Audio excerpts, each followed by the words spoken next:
Jadi dirimu itu udah lebih dari 10 tahun tinggal di kampung Genderuwo. 16 tahun malah. Si nama kampung ini ada hubungannya dengan Genderuwo gitu? Betul. Waktu setengah tidur itu kelihatan dia di pintu. Dia cuma berdiri begini, diem aja.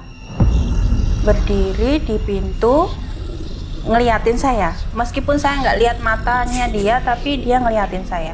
Ular itu melingkar di bawah? Di bawah box bayi anak saya. Pas saya taruh di box anak saya itu malam-malam ketahuan, terus ya udah langsung tak ambil. Setelah itu tidur sama saya terus di bed gitu. Nggak saya taruh di box. Jadi 7 RT diteror sama Genderuwo itu? Iya, segitu.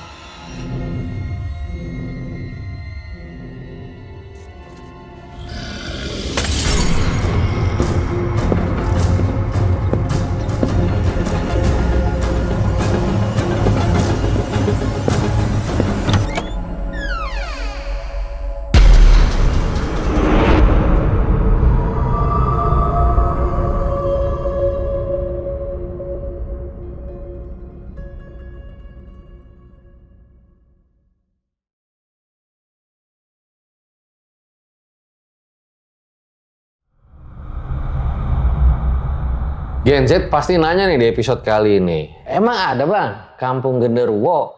Nah, gue tuh selalu bilang sebenarnya sama Paralang dan juga RJ Satset bahwa di dunia ini tuh luas banget gitu loh. Dan hidup itu penuh dengan keanekaragaman karena satu budaya dengan budaya yang lain itu udah pasti berbeda. Dan tempat untuk menceritakan keanekaragaman itu ada di podcast RJ5. Nah, hari ini gue kedatangan seorang narasumber yang udah lebih dari 10 tahun tinggal di kampung Genderuwo. Langsung aja kita sapa. Halo Mbak Nunu. Halo Mas Fajar. Makasih loh udah mau datang dan bercerita di RJL ya. Iya, sama-sama Mas. Jadi dirimu itu udah lebih dari 10 tahun tinggal di kampung Genderuwo. 16 tahun malah. Malah 16 tahun. Iya, 16 tahun. Oke, jadi si nama kampung ini ada hubungannya dengan Genderuwo gitu? Betul, itu juga saya heran ya, nggak tahu, dari awal nggak tahu, sampai di Google Map mungkin juga bisa ditemukan nama kampung itu. Oke, di berita juga ada ya Di si berita kampung ada. ini ya? Iya, betul. Sosok Genderuwo apa sih yang biasanya dilihat sama Mbak Nunu itu? Untungnya ya Mas, cuma satu kali saya lihat selama ini, tetapi itu cukup sangat menggambarkan sosok ini. Jadi dia berbulu tinggi lalu ada motifnya gitu. Itu yang seperti itu sih gambaran yang saya lihat gitu. Itu benar-benar saya lihat, bukan pada posisi bermimpi ya. Jadi saya lihat. Jadi langsung lihat si Genderuwonya itu. Iya, lihat adep-adepan, jaraknya cuma 3 meter kemungkinan sama dia. Bulunya tebel nggak sih pas dilihat? Bulunya tebel. Tebel Mas. Iya, saya juga baru satu kali itu lihat seumur hidup. Oh seperti ini, apa detail ya? Jadi saya lihatnya itu detail ketika saya merem malah. Kalau diliatin begini tuh malah kurang jelas ya. Tapi kok ketika merem, oh gambarannya semakin jelas gitu. Oke, jadi baru ini ternyata juga anak UGM ternyata katanya dulu. Wah, iya, ijazahnya asli. Ijazahnya asli. Kalau gue nggak bahas loh. Horor juga. Oke. Oh ini makanya anak UGM. Iya. Bener. Oke. Ditahan dulu ceritanya Mbak Nunu ya. Oke, gue jadi deg-degan di episode kali ini guys. Nah tapi kalau kalian mau ngirim cerita bisa banget di sini. Dan kalau misalnya kalian orang Jogja, betul gue masih di Jogja nih. Episode Om Mamat spesial Jogja di season 6 kali ini. Boleh banget absen di bawah yang tinggal di Jogja dan sekitarnya. Langsung kita mulai. Berikut adalah ceritanya.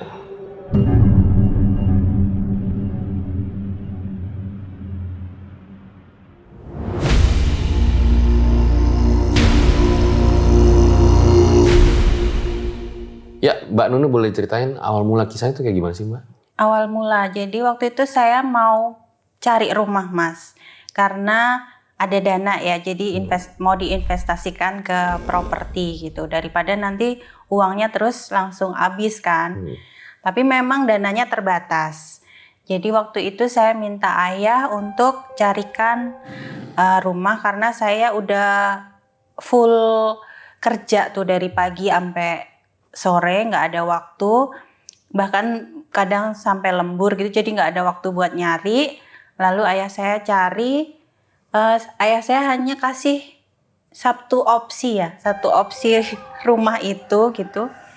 Ya udah ambil aja gitu. Saya bilang, udah ambil aja kalau harganya cocok.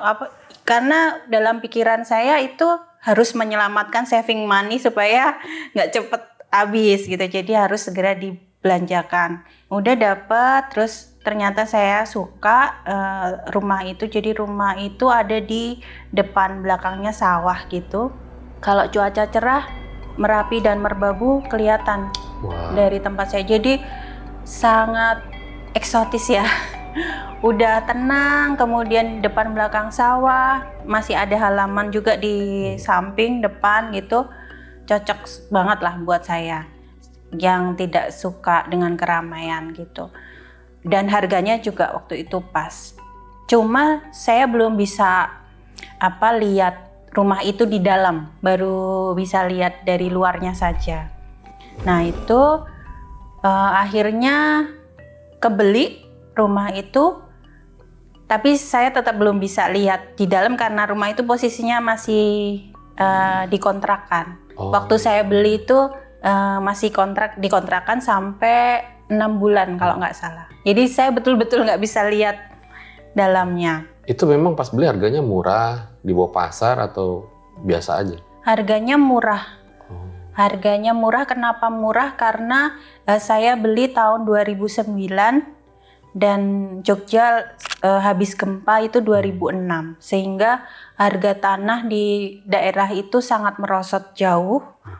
Karena itu mendekati pusat gempa gitu.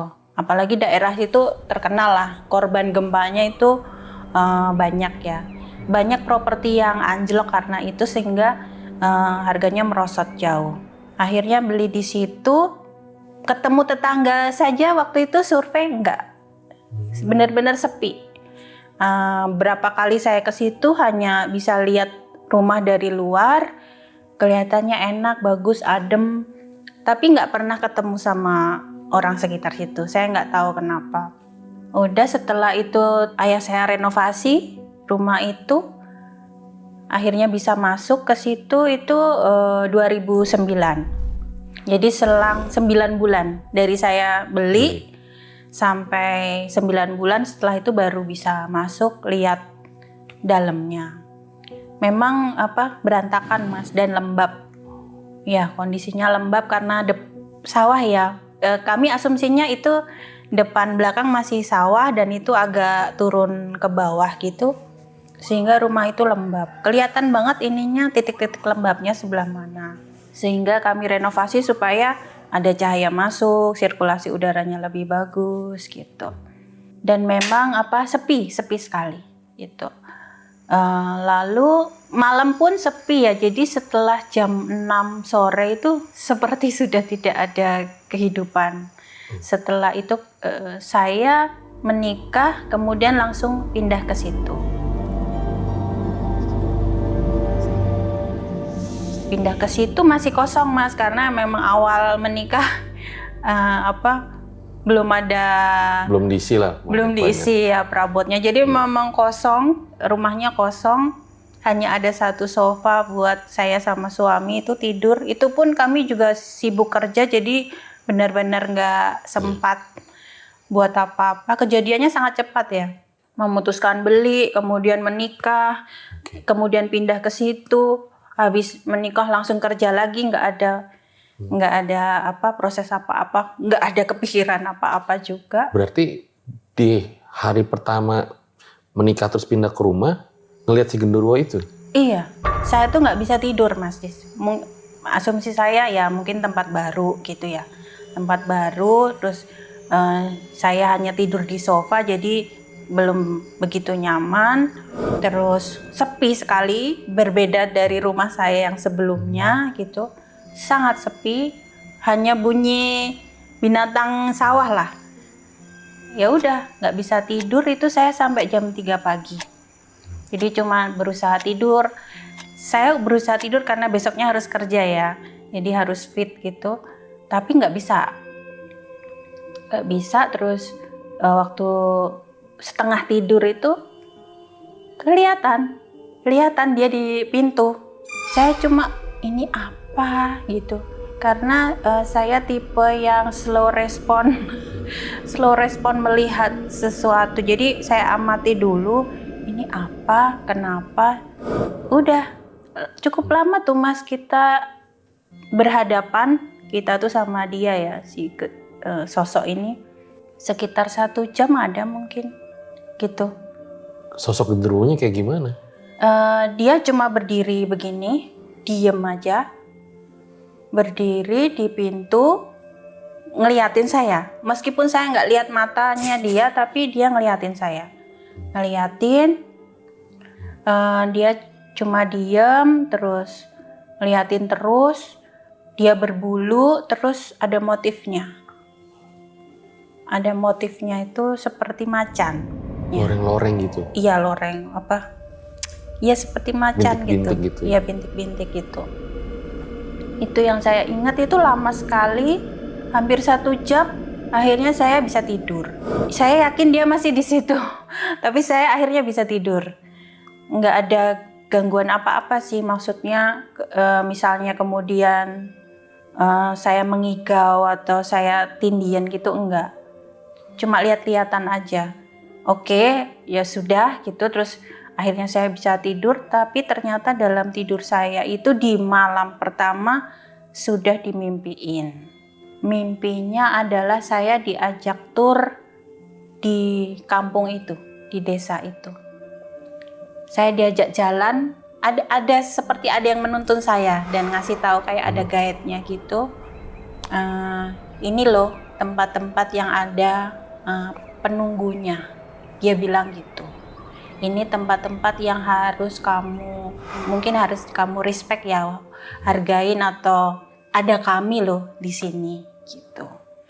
Itu malam pertama saya dikasih tahu di sini gitu. Dan ternyata di malam kedua berturut-turut selama 3 malam seperti itu terus Mas. Oke, jadi yang nuntun itu kelihatan? Nggak kelihatan. Yang nuntut suaranya itu, aja? Ya, saya seperti dibimbing, ini kamu ini di sini ada itu. Lalu malam kedua yang di sini ada itu. Itu tuh tempat apa maksudnya? Yang saya dituntun itu kebanyakan seperti kebun atau kalau enggak pohon.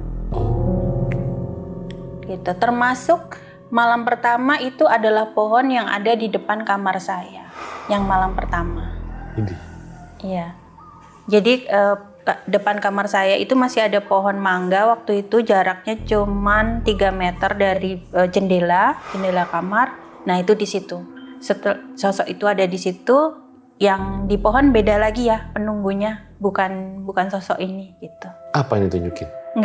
Enggak, detailnya saya tidak tahu, tapi ada yang tunggu di sini ya, gitu dia bilang gitu. Yang di pohon ini ada, lalu yang di pohon ini ada. Kemudian saya diajak jalan lagi, yang di situ, yang di kebun situ ada gitu. Nah itu radiusnya kalau dari rumah saya mungkin nggak nyampe 1 kilo. Yang ditunjukin ke saya ya, itu nggak nyampe 1 kilo. Jadi kemungkinan areanya dia yang harus saya perhatikan itu gitu. Oh ya oke. 3 malam berturut-turut? 3 malam berturut-turut setiap saya tidur. Cuma yang didatengin sosok seperti genderuwo itu hanya malam pertama.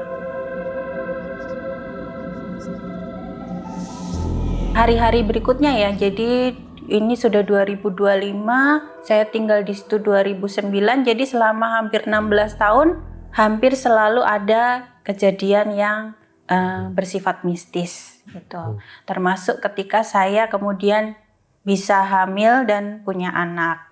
Itu juga lebih kencang ya, lebih kencang. Jadi ketika saya punya anak itu ada bapak-bapak yang datang ke rumah malam-malam banget. Tadi saya sampaikan itu buntu ya Mas ya. Jadi sepi, jam 6 aja sudah nggak ada orang gitu, semua udah pada masuk rumah. Itu jam 12, hampir tengah malam, ada bapak-bapak nggak tahu dari mana duduk di depan rumah saya. Bapak-bapak itu hanya duduk pada malam itu aja, satu malam itu.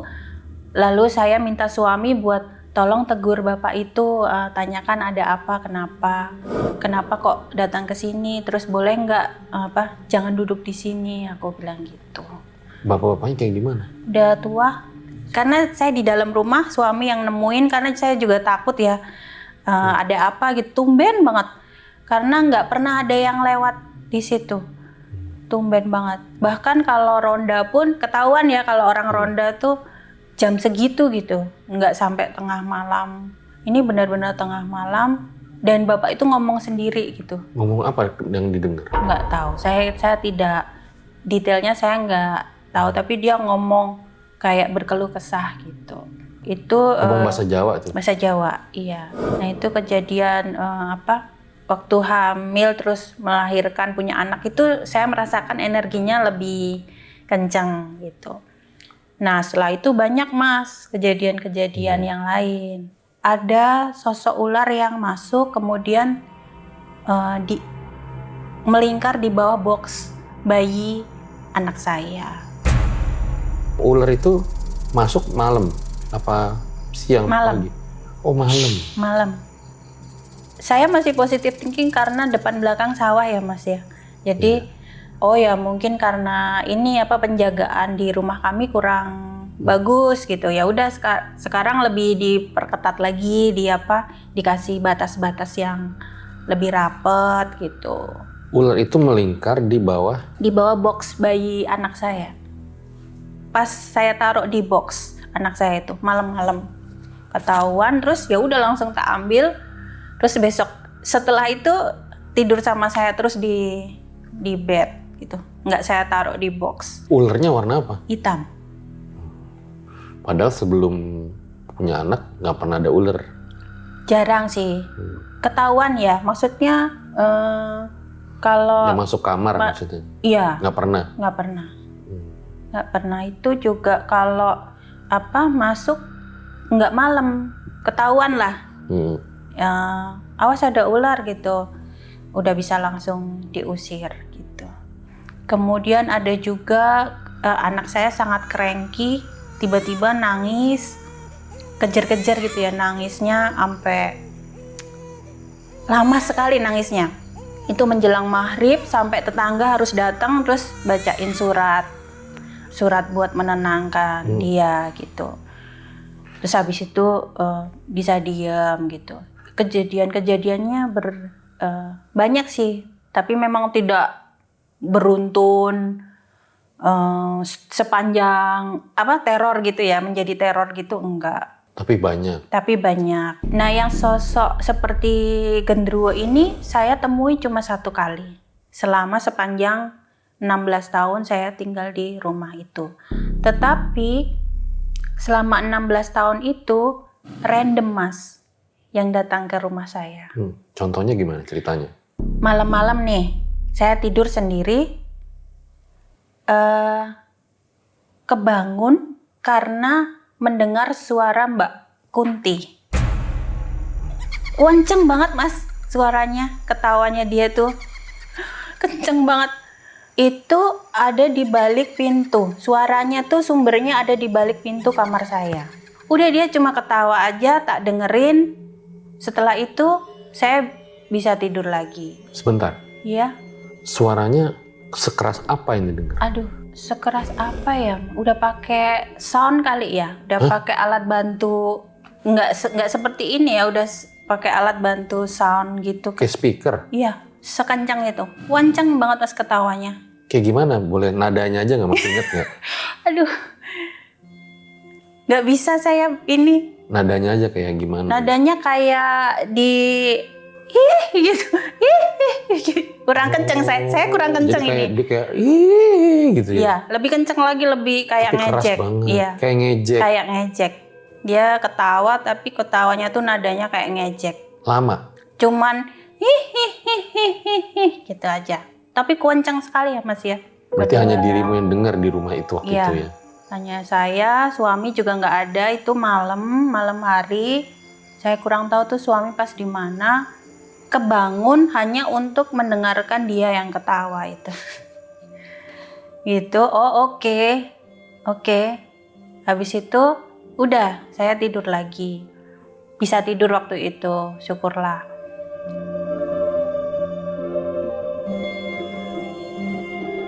Ada kejadian lagi itu suara pintu yang dikecrek kenceng dan speednya tinggi ya, cepat gitu. Jadi seperti tolong dong cepet bukain gitu kesannya gitu ya. Cuk gitu. Itu juga malam hari, pas suami juga nggak ada. Dan itu saya sempat ngecek keluar. Apa gitu? Siapa? Tapi untung saya nggak bukain ya, cuman saya tunggu lagi nggak gitu, karena mungkin itu alam bawah sadar saya gitu. Saya siapa sih? Karena suami nggak ada, jadi kupikir suami yang mau masuk, tapi nggak gini lagi gitu, nggak minta dibukain lagi. Terus ya udah, habis itu suara ketokan di jendela kaca kayak koin gitu. Itu hampir bersamaan tuh antara pintu yang minta dibuka sama jendela yang itu hampir bersamaan.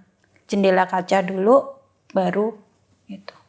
Itu kenceng juga mas suaranya, kencang sekali. Kejadiannya malam dan gelap. Maksudnya di luar juga sepi. Waktu itu ya kalau suasana di sawah tuh gelap ya? Iya. Nggak ada lampu. Lampu cuma lampu dari rumah-rumah ya, iya. Bukan lampu jalan. Iya.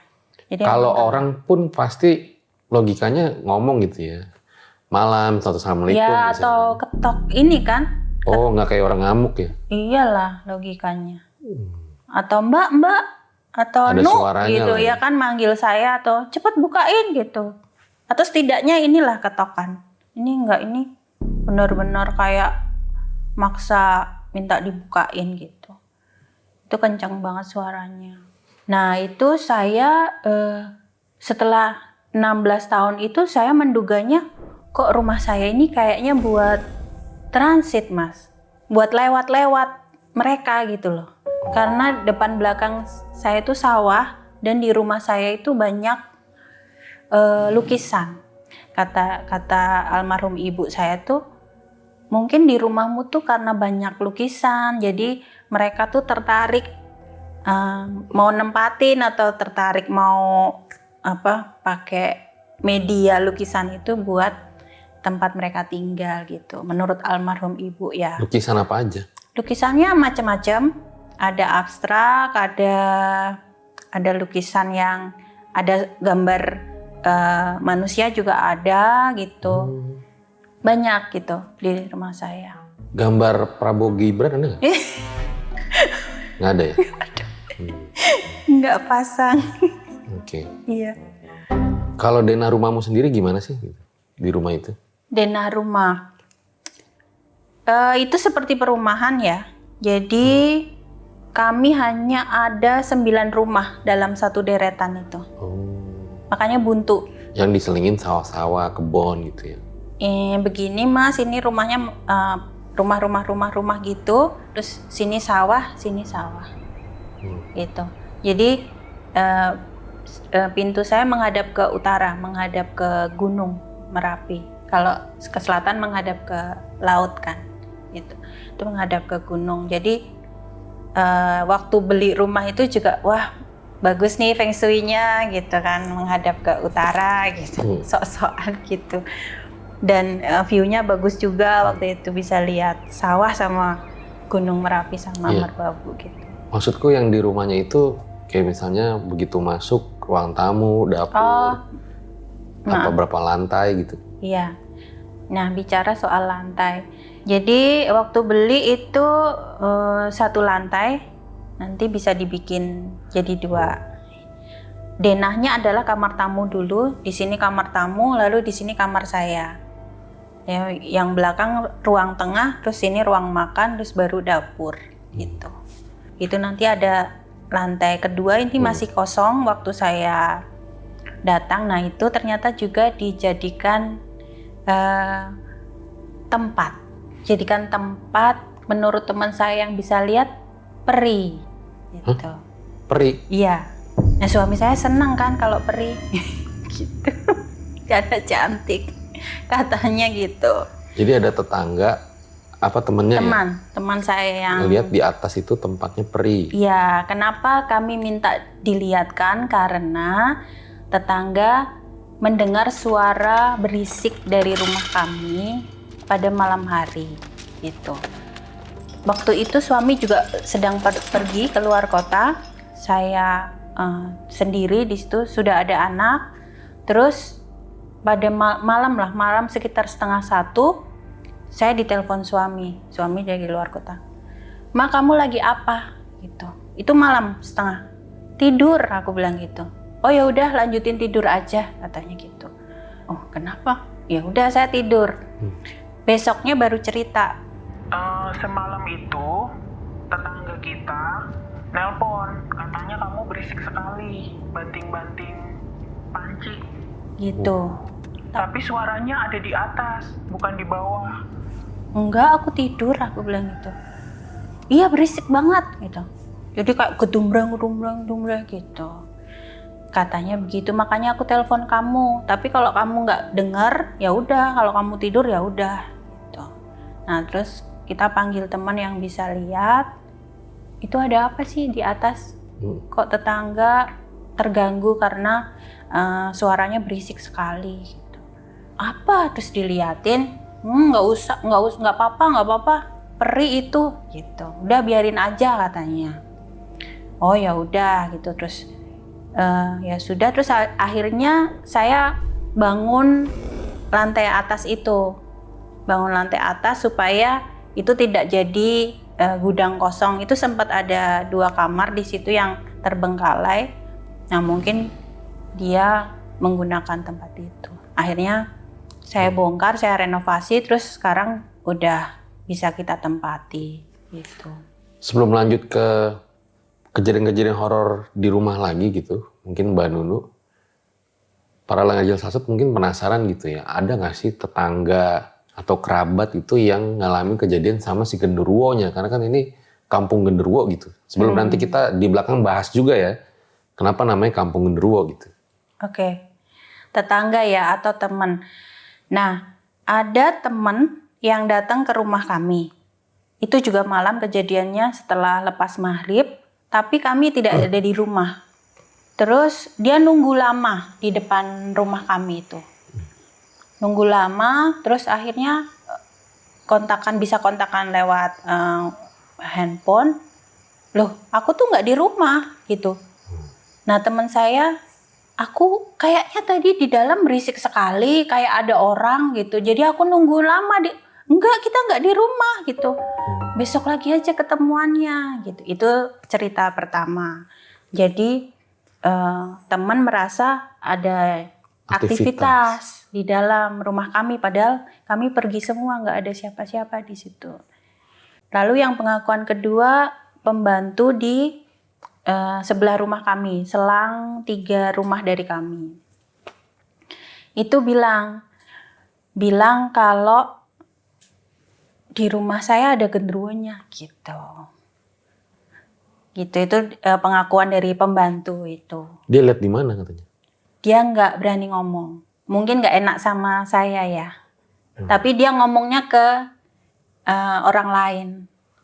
Nggak usah ke situ. Atau dia bilang sama anak kecil gitu. Anak kecil kan dia lagi ngomong anak gitu. Udah nggak usah main ke situ, ada genderuwonya gitu. Gitu. Padahal anak saya ada di situ, mungkin nggak mau main sama anak saya juga bisa atau.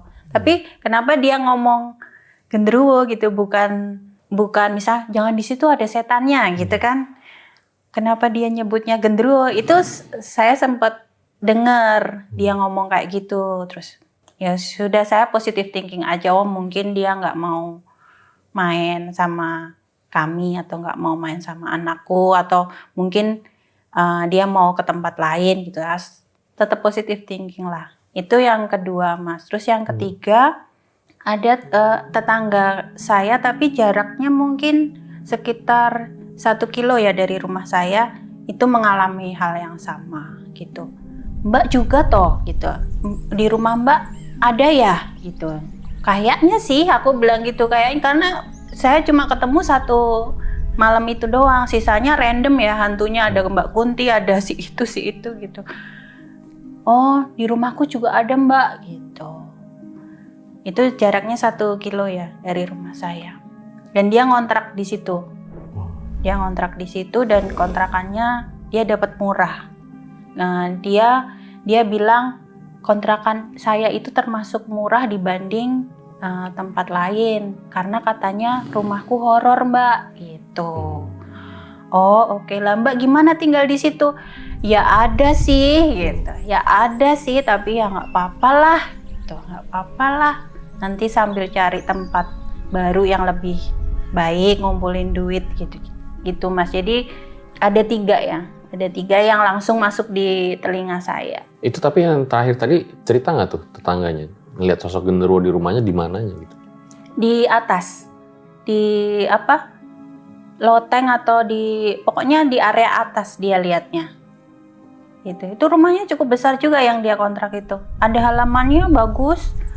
Ada taman gitu juga, pokoknya bukan rumah yang jelek lah ya, bukan rumah nggak terawat yang gelap gitu, enggak, tapi memang rumah itu terkenal horor gitu. Disebutin juga sosoknya kayak gimana sama dia? Disebutin, dia sebutnya genderuwo, tinggi besar Mbak. Kalau yang dia lihat tinggi besar, kalau yang saya lihat cuma setinggi pintu.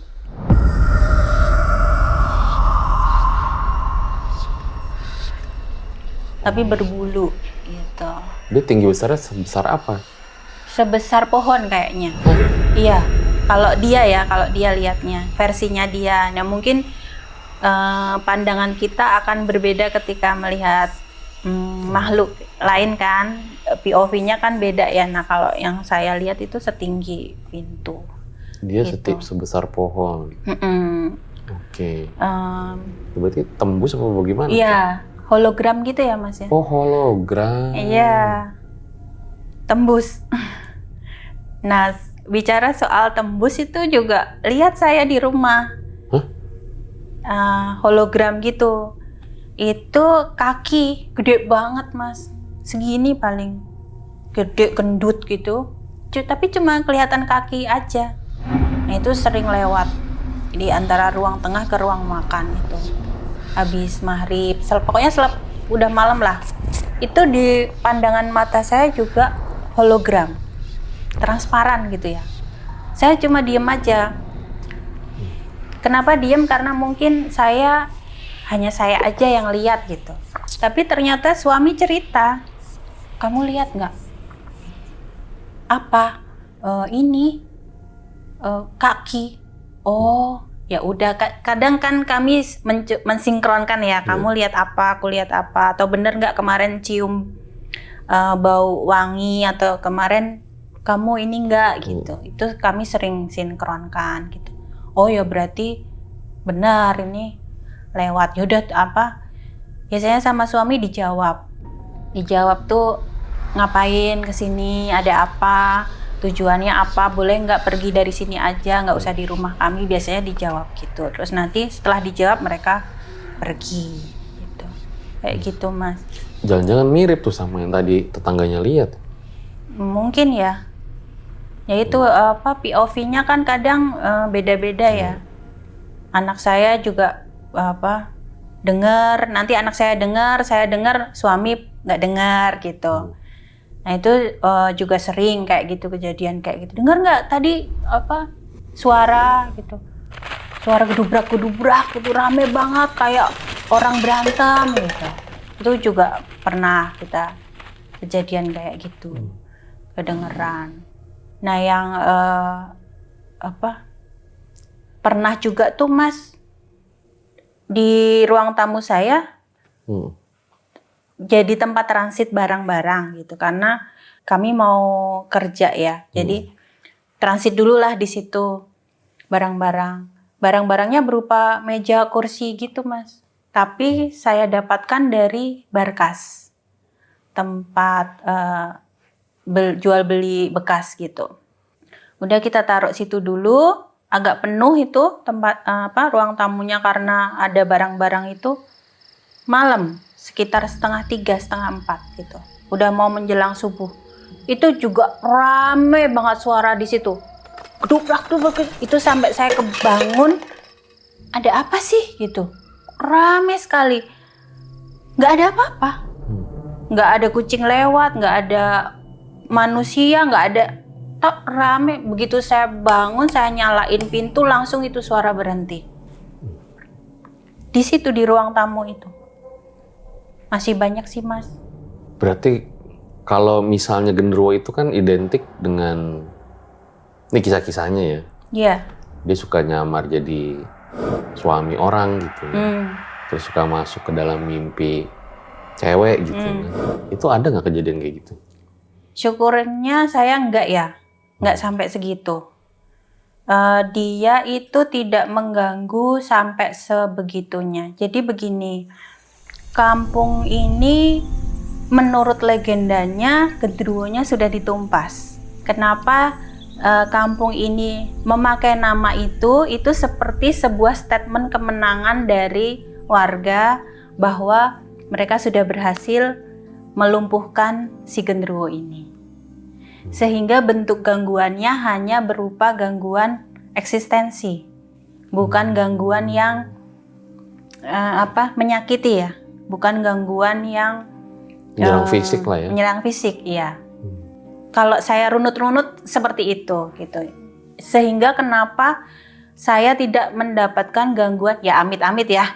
Saya tidak mendapatkan gangguan seperti yang dirumorkan bahwa kecenderungannya genderuwo itu banyak kayak gitu kan ceritanya. Ya, gitu. Nah, itu legenda kampung itu seperti itu, Mas. Jadi si genderuwo ini sudah berhasil mereka tumpas, sudah berhasil mereka kuburkan, dan sudah tidak akan mengganggu kami lagi. Gitu. Nah, Mbak Nunu tahu cerita legenda itu dari mana? Nah, tahu cerita legenda itu setelah 8 tahun saya tinggal di situ. Saya tinggal di situ 2009 dengan rentetan kejadian yang seperti itu tadi yang saya belum tahu jawabannya apa. Ternyata jawabannya 8 tahun setelah itu. Jawabannya itu adalah berupa karnaval. Gitu. Karnaval kampung 17-an gitu ya. Nah, setiap kampung itu menampilkan keunikan atau sejarahnya masing-masing gitu. Di kampung saya menampilkan legenda tersebut. Nah, mereka bikin kayak selebaran gitu, Mas. Cerita. Jadi ceritanya diketik, kemudian di print, lalu disebarkan ketika mereka karnaval gitu. Dari situ saya baca legenda kampung saya itu, kenapa sampai diberi nama itu, berdasarkan cerita tersebut. Kemudian sampai ada situsnya, sampai ada situs di mana dipercaya bahwa genderuwo itu dikuburkannya di situ. Oh, gitu. Tapi dulu diceritain nggak sebelum berhasil ditumpas itu kampungnya kayak gimana gitu, genderuwonya kayak gimana? Iya, kalau berdasarkan selebaran itu ya yang saya dapatkan itu juga tidak disebutkan sekitar tahun berapa. Ceritanya kampung itu diganggu sama si genderuwo ini. Ini cukup luas ya, Mas, kampungnya. Jadi kampungnya ada 7 RT, ada masih banyak sawah. Nah, yang diganggu itu bukan perkara seksualitinya, tapi genderuwonya mengganggu panenan warga. Jadi setiap kali mau panen nggak berhasil. Setiap mau panen sawahnya dirusak gitu sama si genderuwo ini. Itu dirusak. Nah, suatu ketika ada yang namanya Mbah Ahmad ini saking keselnya karena panenannya tidak pernah berhasil, dia justru menantang si genderuwo ini untuk jangan ganggu kami lagi, jangan ganggu panenan kami lagi gitu. Akhirnya si Mbah Ahmad ini menumpas genderuwo ini dengan menggunakan tombak. Menurut cerita dari selebaran tersebut, berhasil ditumpas, berhasil dibunuh, dan berhasil dikuburkan di suatu tempat di kampung tersebut. Itu. Namun konon ceritanya kuburan tempat genderuwo tersebut setiap kali itu tanahnya nambah gitu. Jadi menggunung. Setiap kali nambah gitu. Setiap kali diambil nambah lagi, numbuh terus. Maksudnya diambil tuh apa? Tanahnya. Tanahnya diambil, dipapras gitu atau diratakan, nanti dia menggunung lagi tanahnya gitu. Tanah genderuwo yang dikuburkan di situ itu. Nah, supaya tidak menggunung lagi, akhirnya dibangun masjid di atas kuburan si genderuwo ini. Gitu ya. Iya. Cerita rakyat legendanya ya. Masjidnya masih ada Mas sampai sekarang, dan itu ada di atas tanah Sultan Ground. Gitu. Seperti itu legendanya.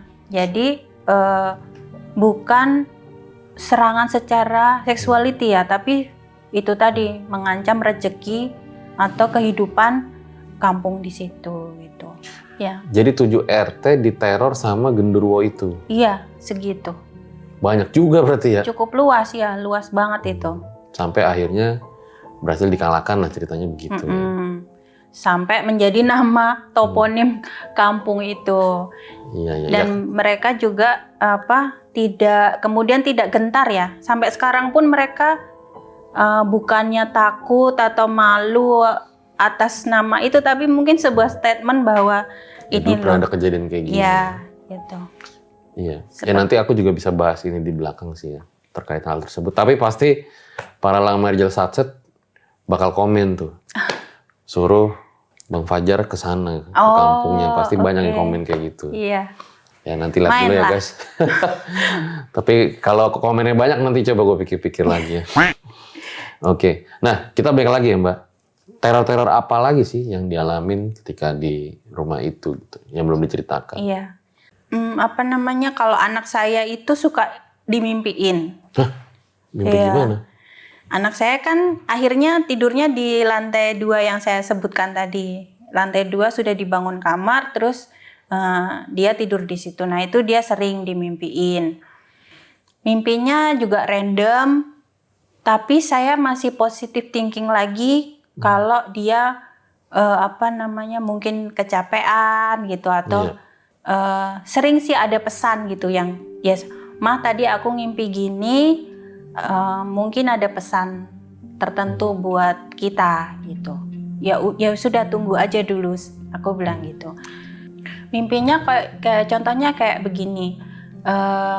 Ma aku diomongin kalau ada bapak-bapak datang terus bilang aku sudah selesai ya jagain kamu gitu. Aku udah mau pergi gitu. Kayak gitu. Contohnya kayak gitu.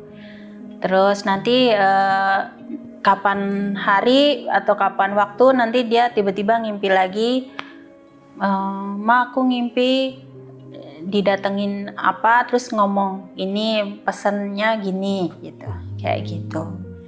Kalau di lantai 2 itu dia sering lihat, dia bilang lihat ada ini mah, ada sesuatu yang lewat-lewat gitu. Sesuatu tuh kayak bayangan atau? Iya, bayangan. Nah, nanti kalau dia lihat lewat-lewat tapi itu tidak mengganggu, tidak bersuara, itu anak saya diem aja. Tapi nanti kalau yang lewat itu sudah bersuara, baru dia turun ke bawah terus laporan ke saya atau ke suami. Nanti kalau udah anak saya cukup terganggu gitu, baru nanti kami tidur di atas. Oke. Ayahnya tidur di atas nemenin gitu sampai jam 3, jam 4 baru nanti ke bawah gitu. Jadi makanya saya kayak ambil kesimpulan, wah rumah saya ini kayak tempat transit. Karena beda-beda ya? Ya beda-beda, mereka lewat gitu. Nanti lewat kadang ada yang mampir, kadang ada yang bablas gitu. Atau mampir sebentar 2-3 hari terus Iya. Gitu. Terakhir kapan ngalamin kejadian-kejadian kayak gitu? Terakhir masih baru. Baru? Iya, masih baru. Paling 2 tahun yang lalu ya. Kemungkinan 2 tahun yang lalu. Itu yang? Nah, itu suatu hari tuh saya pengen tidur di ruang tamu, Mas.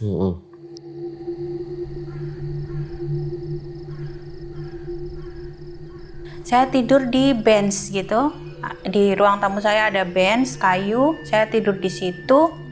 Nggak bertahan lama saya tidur di situ. Karena apa? Itu juga sekitar jam 12, jam 1 gitu.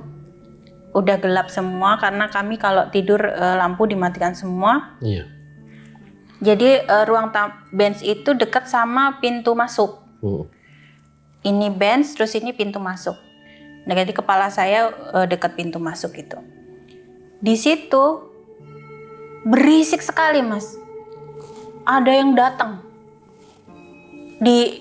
Entah saya ngimpi atau apa, jadi dia datang, masuk banyak banget, terus pada ngeriung, ngumpul di ruang tengah. Katanya mau ketemu sama suami saya. Hah? Iya, itu. Yang datang itu. Datang, langsung nongkrong situ. Datang, nongkrong situ. Jadi ini entah mimpi atau enggak gitu. Oke. Datang. Terus saya bangun. Belum bangun, Deng. Saya bilang di situ. Tapi dalam mimpi saya tuh saya bangun dari bench. Iya. Terus saya datengin itu, sekumpulan orang itu. Terus saya bilang sama mereka, ini tuh rumah saya. Ini rumah saya, ngapain kamu nggak pakai permisi, nggak pakai kulon tiba-tiba datang ke situ nongkrong ini. Saya marah-marah waktu itu. Marah-marah, bubar, saya bilang gitu. Bubar sana, pergi. Terus mereka pergi, saya bangun. Gitu. Nah, dari situ saya berkesimpulan, kenapa saya ngambil kesimpulan? Transit. Oh, rumah saya ini adalah transit. Kenapa mereka? Jadi setelah sekian lama, Mas, dari 2009 sampai sekarang, rentetan 8 tahun saya dapat jawaban yang nama tersebut, nama desa, terus sekarang 16 tahun saya baru dapat jawaban seperti, oh rumah saya ini transit. Oke. Tapi jangan kayak gitu ya caranya ya. Permisi sama saya yang punya rumah di sini. Saya bilang gitu. Kayak gitu, Mas. Tapi wujudnya orang itu yang... Yang itu orang. Rame banget. Nggak kenal tapi yang dilihat. Nggak kenal. Cowok, cewek, tua, muda. Ini kalau menurut aku gitu ya, Mbak Nunu ya. Iya. Kan tadi banyak banget sebenarnya pengalamannya gitu Banyak ya. Dan kalau menurut Mbak Nunu kan bukan teror ya. Menurutku hobi berarti ya. Kan banyak banget. Ini aja masih banyak yang belum diceritain kan. Hobi berarti. Karena kan nggak ngerasa teror. Gitu ya, Mas. Iya. Mungkin aku ada usul gitu ya. Iya. Mungkin coba tulis tutup sementara begitu. Oh gitu. Dalam perbaikan misalnya. Iya, Re. Nggak bercanda ya. Iya. Tapi kalau dari Mbak Nunu sendiri berharap nggak ngalamin kejadian kayak gitu atau udahlah biarin aja gitu. Toh hanya begitu aja sebenarnya. Saya berharapnya ada jawaban kenapa. Itu aja. Selama ini kenapa ngalamin kejadian-kejadian kayak gitu? Iya. Saya berharapnya itu. Kenapa saya dikasih lihat? Kenapa saya kenapa anak saya dikasih pesan? Iya. Kenapa suami saya dikasih pesan? Itu aja sih. Saya berharapnya itu. Iya. Dan yang misteriusnya itu kan Mbak Nunu kan di awal itu nggak tahu ya ini kampung yang ada hubungannya ternyata sama genderuwo gitu kan. Iya. Tapi di malam pertama itu mimpinya justru mimpi si genderuwo itu dia dari hari pertama gitu. Itu nggak mimpi, Mas, kalau yang pertama. Oh. Lihat. Iya sorry, lihat dan bahkan abis itu dimimpiin. Abis itu dimimpiin, ya. Iya. Sorry lupa. Ya, jadi lihat itu, abis itu dimimpiin. Tapi memang kenapa saya masih bertahan di situ karena merasa energinya tidak mengganggu. Gitu. Ya kayak hanya nunjuk-nunjukin aja lah. Nunjuk-nunjukin. Ya sebenarnya bukan hanya juga sih ya. Iya. Jadi nggak, misalnya anak saya kemudian nggak sakit demam berkepanjangan gitu. Ya oke lah. Kalau menurut kalian sebenarnya siapa tuh tadi sosok yang di hari pertama udah dilihat sama Mbak Nunu gitu? Boleh banget komen di bawah. Mbak, makasih ya udah mau datang dan bercerita di RJL. Kita doain lah semoga rumahnya kembali normal gitu ya.